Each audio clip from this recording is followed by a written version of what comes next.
Apakah termasuk kesyirikan bila mempercayai bila di malam hari lampu di sebuah ruangan dimatikan diganggu jin? Pernah kejadian bila lampu ruangan tersebut mati, ada jin yang mengganggu. Bila dinyalakan, tidak mengganggu. Ini jawaban. Kalau ada unsur mengagungkan jin tadi, syirik. Kalau tidak, jawaban. Penakut ada. Mestinya dengan iman antum, dengan solehan antum, ketakwanya antum, jangan takut sama jin. Jin itu takut kepada orang soleh. Kalau kamu ketakutan sama jin, solehnya kamu itu lagi pudar.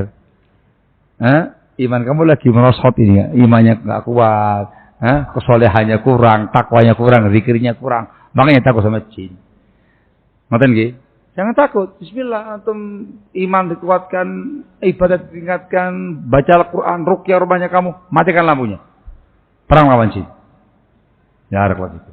Jin itu lemah. Anda sebut nama Allah, zikir kepada Allah, bacakan Quran, hilang dia. Tapi jangan kekuatan iman. Barakallahu. Apakah orang yang sudah bertaubat tetap menerima catatan kejelekan semasa belum taubat? Tidak. Kalau sudah bertaubat, istighfar dengan taubat dan nasuha, jujur, sesuai dengan ketentuan taubat yang dibahas oleh para ulama, maka taubat itu menghapuskan semua yang ada. Rasul mengatakan dalam hadis, at-taubatu tajubu ma qablaha. Yang namanya taubat yang jujur, yang benar, menghapuskan yang sebelum-sebelumnya. Barakallahu fikum. Nah, cuman di kalangan para salaf, ini tingkatan yang betul-betul imannya tinggi dan saleh, ya, bisa merasakan efek dosa di masa mendatang. Padahal sudah bertobat, sudah insaf, perbaikan diri, sudah meningkatkan iman, takwa, amal saleh begitu. Itu dideteksi dengan hal yang menimpa dirinya. Tiba-tiba kok ada musibah, ada perkara yang merepotkan dia, susah sekali kehidupan dia apa gitu. Itu para salaf langsung muhasabatun nafsi, itu pasti diri dia. Jangan-jangan dosa ini, jangan-jangan maksiat ini. Dicek, alhamdulillah kok aman-aman aja saat ini, masya Allah lagi imannya lagi meningkat. Langsung curiga, jangan-jangan dosa yang dulu itu, jangan-jangan yang masa lalu itu. Itu para salaf. Dengan itu semakin taubat, semakin istighfar, semakin memperbaiki diri. Upaya untuk mengevaluasi dengan cara. Jadi nggak nuduh orang lain, nggak cari kambing putih, kambing hitam. Nyari diri sendiri, dosamu sendiri, kamu yang salah gitu ya. Dicek, evaluasi, alhamdulillah lagi semangat taklim, semangat belajar, semangat beribadah. Pemana iki ya? Sekarang mungkin enggak, yang dulu-dulu barangkali. Itu para salaf. Sedetail itu muhasabahnya. Penyasarnya ya kan terkait dengan masalah itu. Wallahul musta'an. Yang bagus dalam membahas bab ini terkait dengan dampak negatif sebuah dosa, itu Ibnu Qayyim rahimahullah dalam bukunya Da'u wa Dawa. Di antara ini yang boleh disebutkan. Dampaknya mungkin dirasakan tidak sekarang tapi nanti di masa mendatang. Allahul musta'an. Baik, ada dari Ummahat ya, ikhwan. Mohon nasihatnya bagi kami para istri yang penghasilannya lebih banyak dari suami, supaya bisa tetap rendah hati dan tidak merendahkan suami.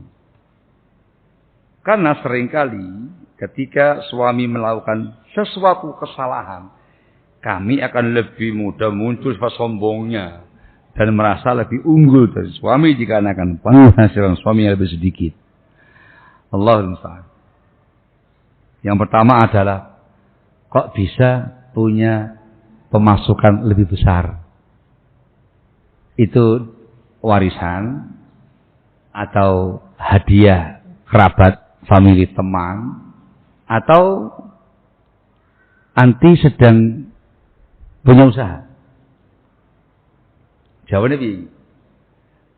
Jawabannya gampang. Dari soal yang diajukan berarti dia bekerja, dia mencari usaha, dikatakan babnya bab penghasilan.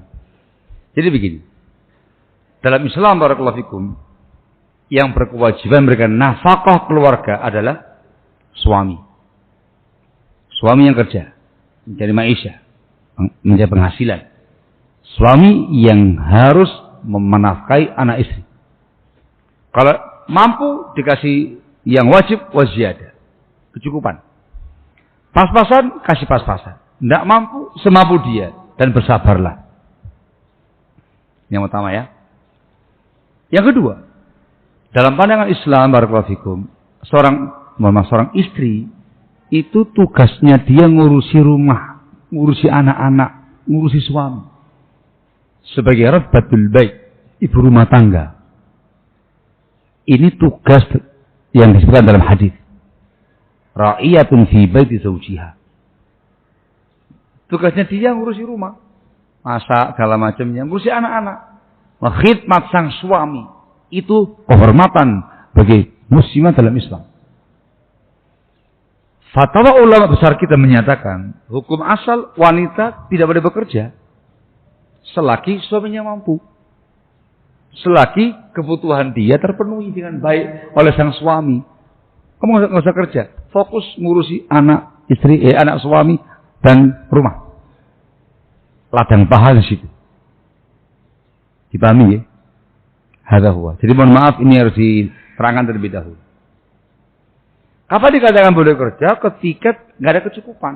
Kehidupan rumah tangganya, ekonominya kekurangan. Terpaksa harus bantu suaminya. Itu pun dengan ketentuan yang sangat panjang. Ya, harus aman dari fitnah. Nggak sampai safar jauh, nggak ada percampuran lagi perempuan segala macamnya. Nggak sampai membuka auratnya, yang halal. Hakala. Dan tidak mengganggu dia sebagai ibu rumah tangga. Kewajiban dia ngurusi suami tetap, ngurusi anak tetap, ngurusi rumah tetap, dan dia membantu suami bekerja. Hasilnya ya untuk semuanya dinikmati bareng-bareng. Posisi dia membantu suami bekerja. Ngoten nggih? Ada huwa. Ini dulu. Ini dulu. Misalkan ini bicara jadi non ideal ini, ya mohon maaf ini. Kenyataannya ada perempuan yang bekerja, dia punya maisha. Kalau dikatakan perempuan bekerja nggak semuanya haram ya. Kadang dia punya home industry. Dia punya pekerjaan di rumah, dia mandiri, tapi di rumah tidak ada fitnah, tidak ada apa, anak diurus, semua diurusi, dia punya pekerjaan. Misalkan dia jahit, kan, bikin kue, jual masakan, kan gitu ya. Atau lebih daripada itu, memang dia punya usaha sebelum dia menikah dan diamanahkan kepada yang lain, tinggal kangkung, kering, dia masya Allah gitu loh. Namanya juga rezekinya masing-masing. Misal begitulah ya. Ternyata lebih tinggi hasilnya dari sang suami. Suaminya udah golong kuming, masya Allah gitu. Sebulan lumayanlah 3 juta, 3,5, 4 juta lah ya. Ya cukuplah untuk keluarga gitu. Tapi istrinya 10 juta, 15 juta, 20 juta. Saat teleponan saya ke juta. Kan gitu ya. Masya Allah. Ya Allah. Ya sudah. Gimana lagi?